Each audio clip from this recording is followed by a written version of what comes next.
أفاوي سنقطمي قدما يكفال محري عقبة ميكائيل طويل كوميشن بهلن سبورتن إيرسرا أندير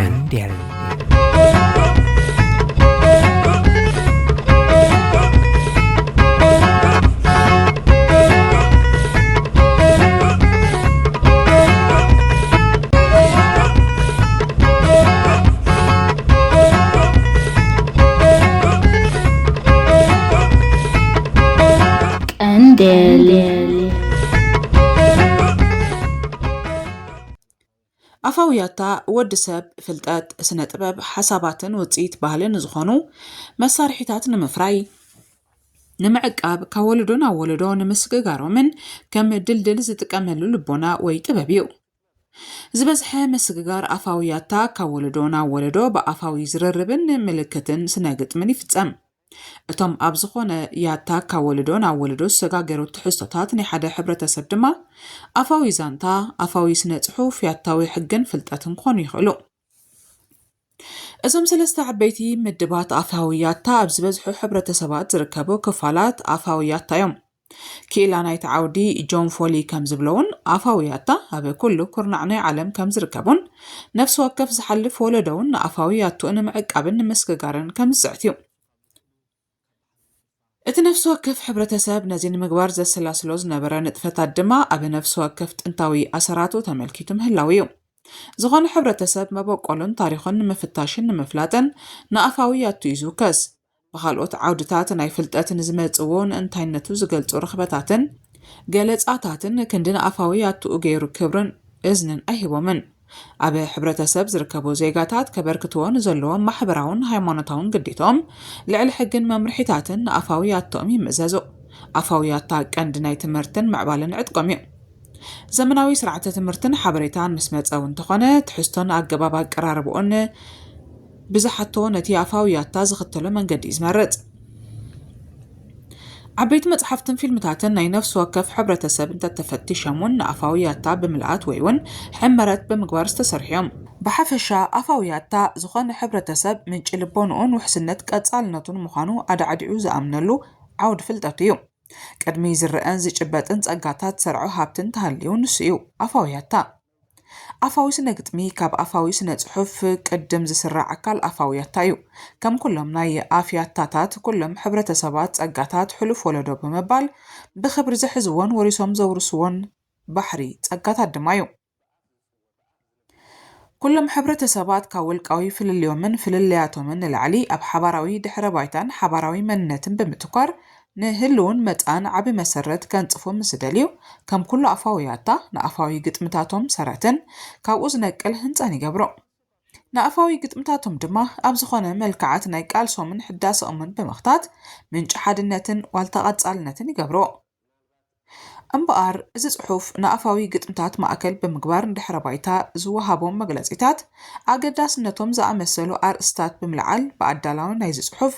ኣብ መጽናዕቲ ኣፋዊ ስነ ግጥሚ ንዝተረኽቡን ብወኸሳ ንዝተመርጹ ኣፋዊ ግጥምታትን ኣዋሂዱ ለህመታዊ ርድኢት ክፈጥር ዝህቅን እዩ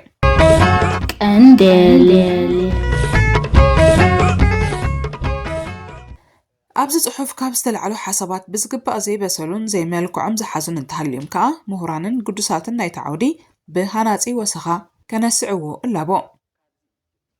ንቐጽል ክሳዕ እንግሊዝያዊ ዊልያም ቶማስ ኣብ 1846 ንፎክን ሎርን ኣጣሚሩ ፎክለር ዝብል ስያሜ ዝፈጥር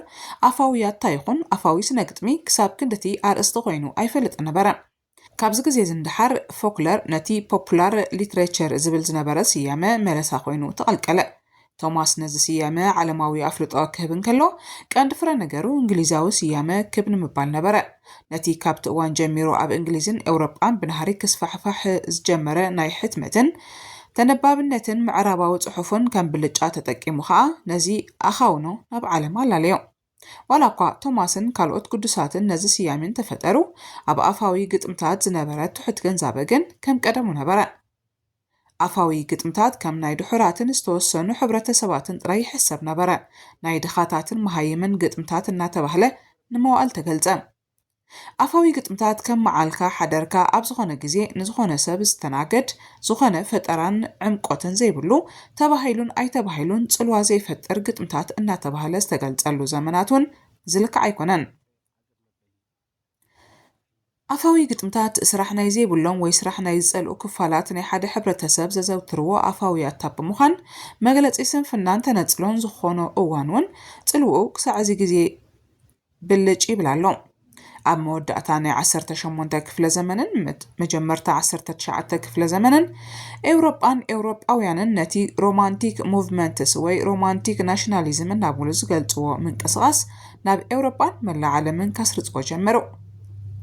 እዚ ምንቅስቓስ ንኣፋውያታታት ብምድናቕን ብምዕቃብን ነቲ ምስ ቴክኖሎጂ ተሓቢኡ ያታ ንምህሳስን ንምጥፋእን ዝግበር ዝነበረ ወራር ዝቃወም እዩ። ኣፋውያታ ብሓፈሻ ኣፋዊ ግጥምታት ድማ ብቐንዱ እቶም ንነፍሲ ወከፍ ሕብረተሰብ እቶም መበቆላውያንን ንኹለንትንኡ ብቐረባ ዝገልጹን ግጥምታት ስለ ዝኾኑ ኣብ ሃገራዊ ቃልስን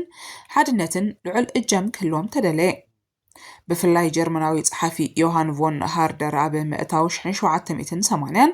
ንኣፋዊ ግጥምታትን ያታታትን ቀንዲ ትሕዝቶ ናይ ነፍሲ ወከፍ ሕብረተሰብ ንምግባር ልዑል ጸዓት ኣፍሰሰ።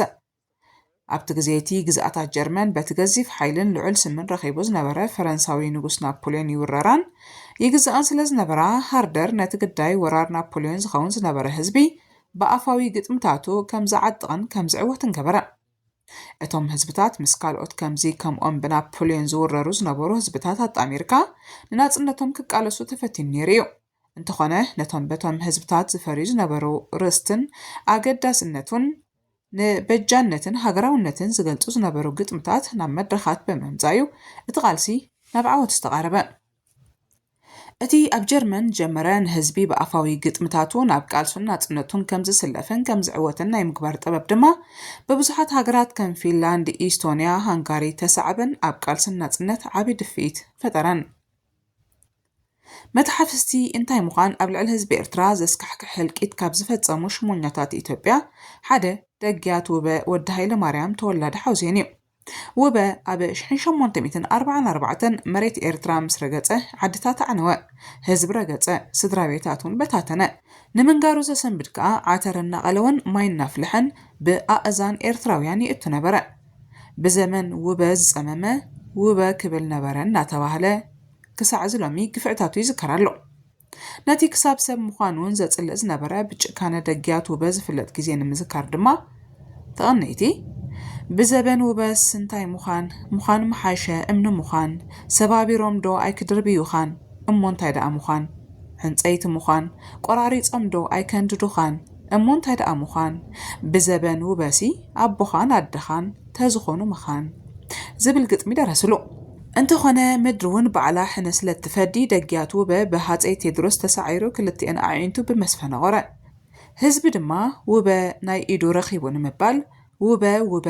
መራሒዶ ረኸበ ኢሉ ደረፈሉ። ጨካን ገዛኢ ስለ ዝነበረ መሪሑ ዘዛውሮ እውን ኣይረክብን እዩ ንምባል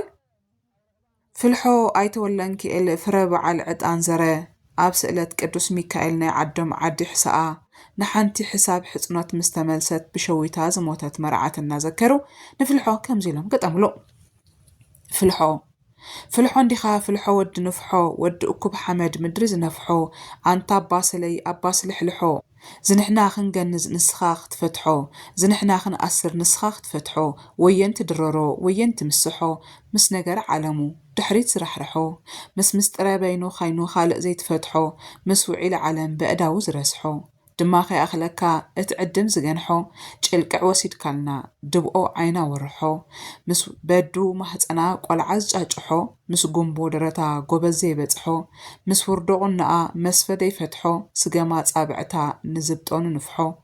ሕቑኣን ማሕዘላን ቆልዓ ኸይገርሖ ቃንጫ ስፈታታ ጮማ ኸይተጸብሖ ኣንታ ነዚኣ እውን ክትበልዓዶ ፍልሖ ኣረዝግዮ ንበል ቃልና እንተፍርሖ እዝኒ ተዓዲሉ ተሰምዐ ፍልሖ። ቁዘማ ኣብ መማቱ ሞተ ባሕሪ ነጋሲ ጉራደ ዘርኣይ ብ1880 ኣብ ኣስመራ ዝተወልዱን ሓደ ካብ ሽሞኛታት ኣስመራ ንምዃን ዝበቕዖን ነበሩ። ባሕሪ ነጋሲ ንግዝኣት ደጊያት ሃይሉ ተወልደ መድህን በዓል ጻዕ ዘጋ እሙንን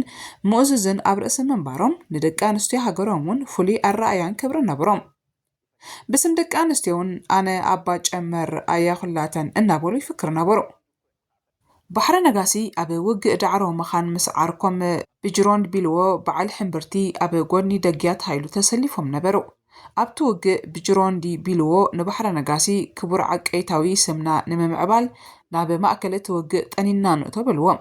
بحر نغاسي نابتو وق تانينوم أتو بجرون دقنا زحت النابولو نبسم حلو يبلوام بحر نغاسي أبتو وق توقعن بموت تفليو انكو قالوم زنبرا سهلو بحر نغاسي قرادن أنستا أسمران بلبن حزنن نمغلات كلنا نستي أسمرا تأغرن تلاتي يبهال قالوم سهلو دما نأبو أن حيال عمتات كم زنبلا قزمالوم نأستي سمرا أباج أمر مويتو سنكتا غغرا بيلوو نبو يقتلوو نواغا إلوو أبوين تموته أبمماتو موته ጫዓይ ጎጎ ኦሪስዎ ጮማ ኦሪፅዎ ሜሱን ጎፅጊፅዎ ድሓን ግበር እምበር ኣቦኻዶ ሞይቱ ኣቦይ እምበር ካብ መጽሓፍ ታሪክ ደጊያት ሃይሉ ኣባጋላ ብይስሐቅ ዮሴፍ 2000 ዓ.ም ገጽ 194 ተጸሚቑ ዝተወስደ ካብ ጋዜጣ ሓዳስ ኤርትራ ዝተረኽበ እዩ።